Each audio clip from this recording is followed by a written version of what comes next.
Hi, I'm Doug Horchak, and this is Verse by Verse, a short podcast all about exploring the insights and lessons of the inspired Word of God.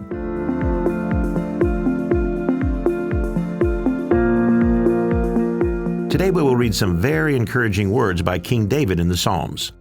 Notice David's inspired words in Psalm 16 and verse 11. You will show me the path of life. In your presence is fullness of joy. At your right hand are pleasures forevermore. An amazing phrase that God would show a servant of His the path of life. What a promise. And in these words, God is showing the path of life that will result in fullness of joy and pleasures forevermore. Now that actually sounds like a dream, doesn't it? And to some, that would be too good to be true. But what is this path of life that David refers to? It's actually a very big subject, but one that is central to the message of the Bible. And this path being referred to is actually God's plan and purpose for you and all of mankind for that matter.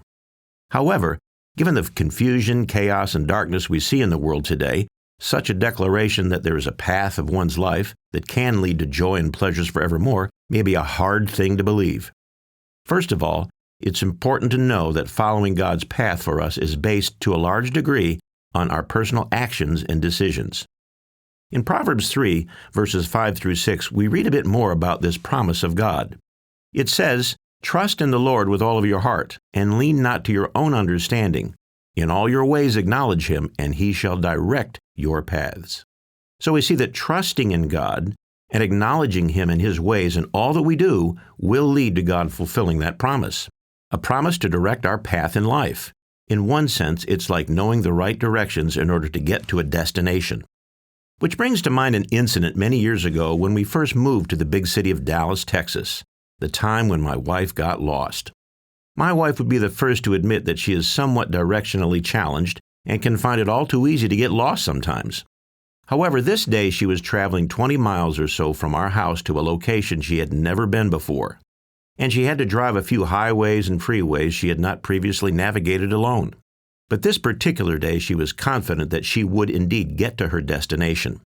So for the first 30 minutes or so, she was happily driving in the car, thinking she was going in the right direction. Not a care in the world until it became apparent she was lost. In fact, very lost.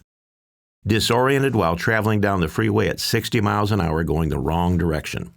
Once she realized she was lost, she went into near panic mode. She called me on the phone, quite distraught about having no clue where she was.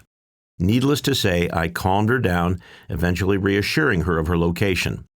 But being lost is not fun, and it certainly wasn't for my wife. For those of you who have been lost, you understand the very unsettling feeling once it dawns on you that you do not know where you are or where you're going. In a similar way, the Apostle Paul describes the world we live in that way. In 2 Corinthians chapter 4, Paul speaks of those who do not understand the true message of Jesus Christ as actually being lost, living in a world that Paul says is totally blinded. In other words, they cannot see where they are going and do not know the right way or direction. Yet there is hope for us and for this world. God shows that His Word, His laws, His entire way of life are described many ways, as a light to our path in life, as a compass that straightens our path, as a guide to our journey, as a way to establish our steps. Altogether, the Word of God, the way of God, the mind and thinking of Jesus Christ act as a virtual map to those that value and use what God reveals to us. As we read earlier in Psalm 16 and verse 11, if we seek Him, God will show us the right path for our lives, a path that, while not always easy, is a path that will result in joy, a destiny that will bring all the goodness and pleasure God desires for us, a journey that will define our purpose and why we were created in the first place. And what a wonderful promise that is. If you've been enjoying Verse by Verse and want to help the show grow, here's what you can do to get the word out. Wherever you're listening, make sure to subscribe. If you're on a platform that accepts reviews and ratings, those can both make a big difference in helping other people find us. Verse by Verse is a companion podcast to the Daily Bible Verse blog, which you can find on the Life, Hope, and Truth Learning Center. Check out the show notes for more.